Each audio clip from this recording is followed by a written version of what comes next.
Something I've been meaning to do for a while, and fixing to make some major upgrades to the TJ here, so I thought I better get this done now while it's still like it's in its current configuration.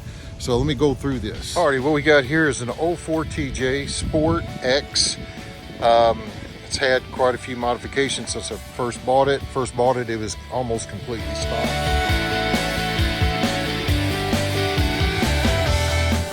Had some aftermarket rock rails on it.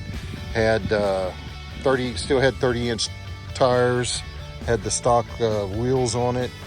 The bumper was an aftermarket bumper, but the horns came way out here. But pretty much was stock. Had a soft top on it. I traded even Steven for this hard top here. Lady didn't want to deal with the weight of the hard top.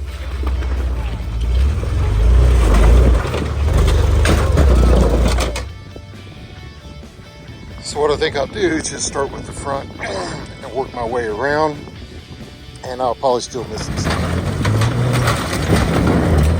Obviously I've got GenRight highline fenders on here. I also have the GenRight louver hood. Everything I've done to this Jeep, I've done to it for a reason, for a purpose, not just because I like the way it looked. I was having some overheating issues coming up a hill down in the Ozarks. And after that, I decided I was going to do something different. So I put that in there. I have not had a problem with overheating since I've done that. Obviously had to trim the hood for the highlines. I went with pins in here because that just seemed to be the most sure thing to work. Whoa, whoa, what are you doing, crazy man? Crazy man. Crazy man. Woo! I have installed the Badland winch, and if you look on my channel, there's a whole thing where I explain how that little Harbor Freight winch saved my Jeep and a drowning. Had it all the way up to the grab handles in water. Drove it home. Long story short, drove it home. You can watch that video on my channel as well. Alrighty, so going from there, this bumper was an aftermarket bumper. I don't know what kind it is, probably off of eBay or something, but it had horns that came all the way out here. Somewhere there's a video of where I took and chopped these off and folded them over and blah blah blah. Anyway, basically made stubbies out of them. You'll also notice I've got a Barnes four-wheel drive power steering skid, which has taken some abuse. I'm very glad I got it. Also have the anti-rocks. I really love them anti-rocks. As far as I can tell, they've done really good for me. I can't tell where I've lost any flex, and matter of fact, currently I don't even have rear sway bars on it.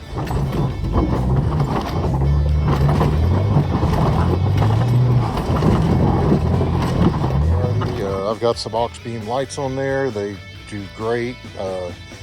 I mean, I can only run them when I don't have somebody in front of me, so I mean, that's plenty bright enough.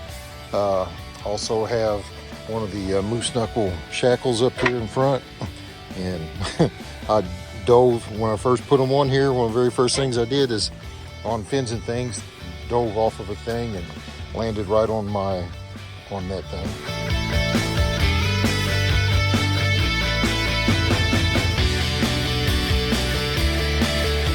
One of the other things you're going to notice is I do not have the Y-link steering under here.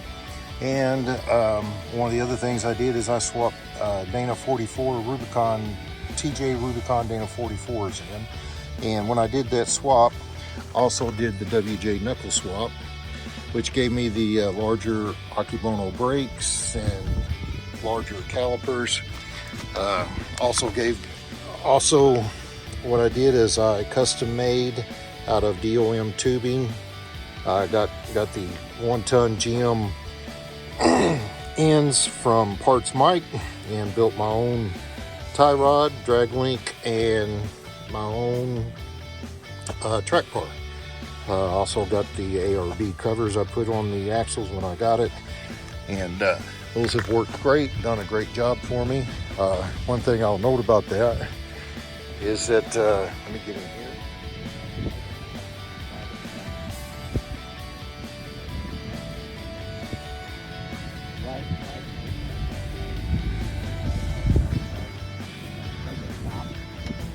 The way that I activate my lockers is with these blood pressure bulbs. And the way that works is I lock that, pump it up, and works great. Black ones for the back, red ones for the front. Works great.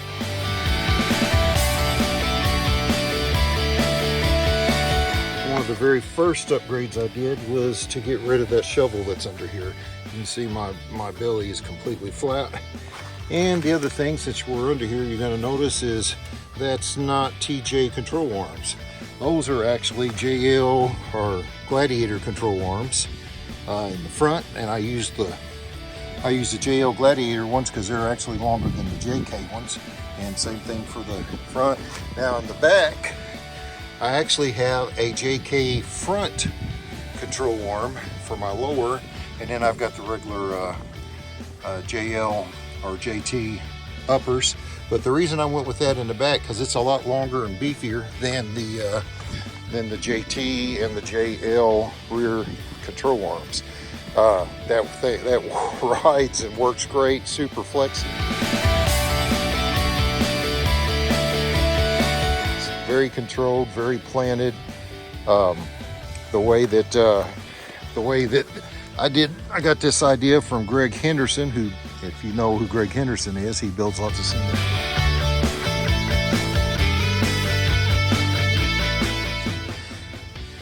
Worked for AEV for years and built, you know, a bunch of the brutes that you see. And anyway, he's been building Jeeps for a long time.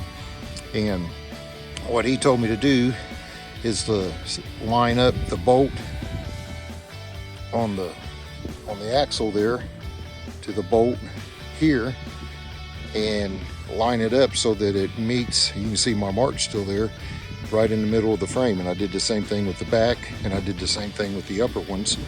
And this thing rides and drives great. Only one thing different that I would do if I was doing this again is I think I would go up just a little bit, because he told me, I mean, he said that the center is actually up here for the stock TJs. So I think we could probably move those. I'd even put side mounted control arm brackets and get those up a lot higher, and then move the, I don't know if you have to move the top ones or not, but I think I would get those up some and just change where those meet, those two lines meet. I think I would do that differently. I do have Adams drive shafts under there. They've done great for me.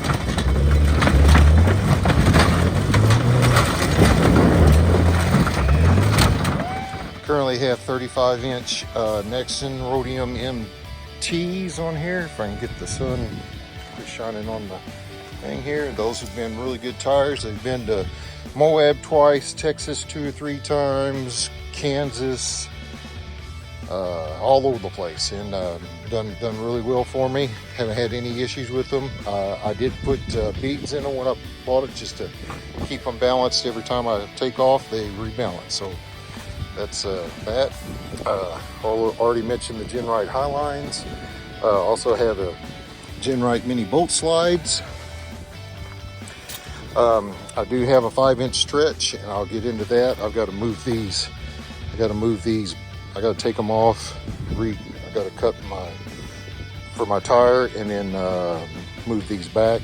I've got another pump thing that's smaller square from GenRight that I got to put there. Going to the back here, I do have a MoreRide tire carrier. When I first got it, it had one of those gate carriers. I hated that thing. It rattled all the time. This thing here has been super solid. The door operates exactly like, I mean, it's smooth and shuts and everything. So that's also, I have the GenRight crawler gas tank, which has allowed me to do that 5-inch stretch in the back. Right now it's sitting on 2.5-inch Old Man Emu springs and Rancho 5000X shocks.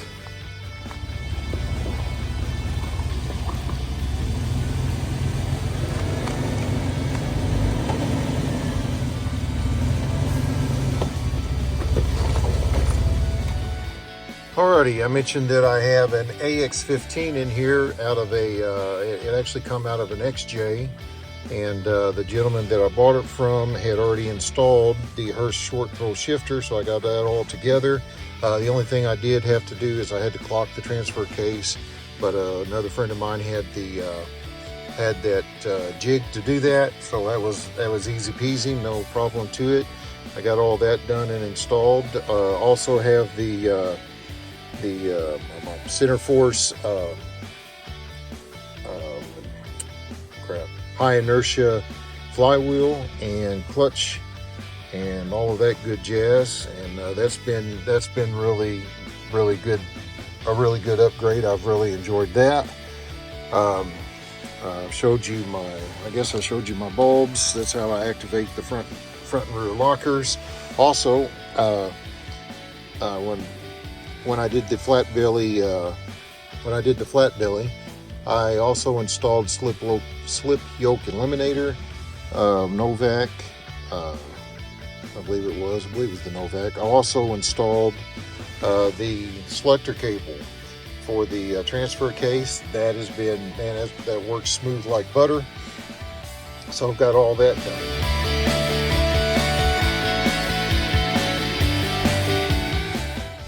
Another very early upgrade that I did is because I like to have CarPlay. Is I actually had a different one, but when I drowned my Jeep, that one went away, and now I have the Boss. It's a marine radio, so when I have the top and everything off, if it gets wet, it's not that big of a deal.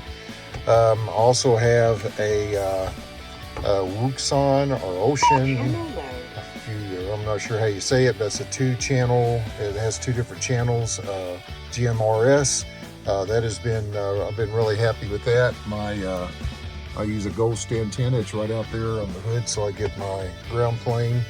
I also have a long antenna for, you know, that ghost antenna don't work as far as it'll put out for a long distance, but it don't really receive from a long distance. So I have to change that out. You probably also heard that I had the speaker up here for my GMRS.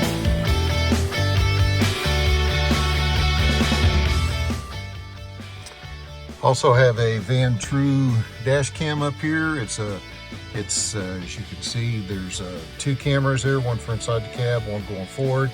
It is HD quality, and that thing works really good because sometimes I forget to record things, and so I have it on there.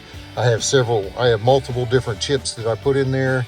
One for traveling, one for off-roading when I'm going on trips, so I don't record over my trips. I also have another one that is for a motorcycle, and there's 2 cameras that I have on really heavy-duty magnets. And sometimes I'll put one out here on the front, and I'll put one back there in the opposite fender on the back, pointing backwards, or I'll put it on my back bumper, recording the people behind me. But just 2 more camera views that I have when I want them. You may also notice, this is when I have my doors off, or my half doors on, I should say. That's my rear view mirrors. Those are just those are actually phone holders, and then this is a mirror that goes, truck drivers use them, goes on their mirrors, but I just put I glued the little metal thing on it, so I can put that on, take it off, and of course it moves around, so I can adjust it to however I want to. Just a real simple little idea for having mirrors. I've also put the metal grab handles in there, those cloth ones. I got rid of them. Them things were a joke. I didn't like it. Didn't work.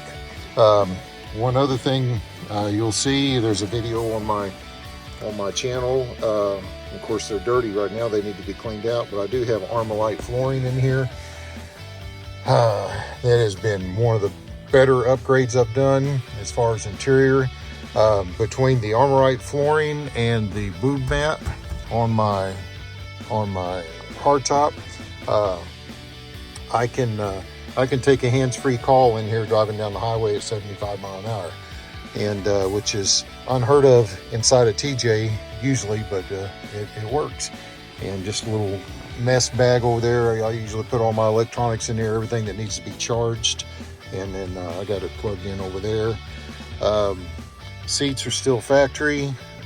Haven't come up with a resolution for that yet. This right here is a throttle control.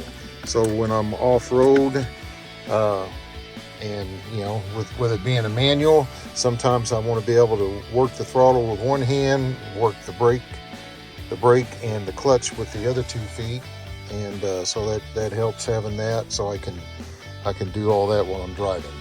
Also, I have the bullet point phone holder. That's been really solid, works really great.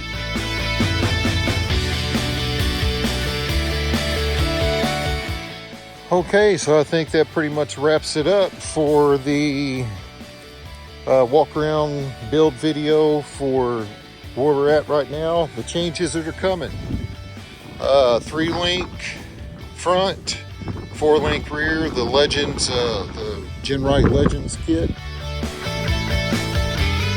is going on. Fixing to do that. Also, I have JL axles. I actually have a JL Rubicon axle for the rear, factory 488s.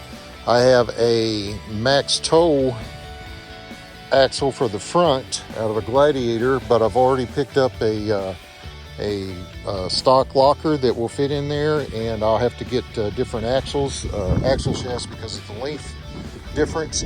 But those are fixing to go in there. I'll probably go with RCVs if I can come up with the Dineros.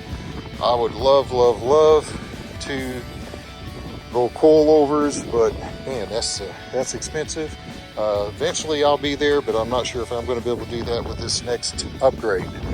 So coming soon, she's going to be a bad mamma jamma, even more so than she is now. Again, this is Micro Jeep.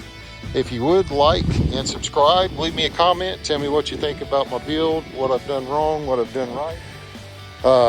Again, there you go. Thanks for watching.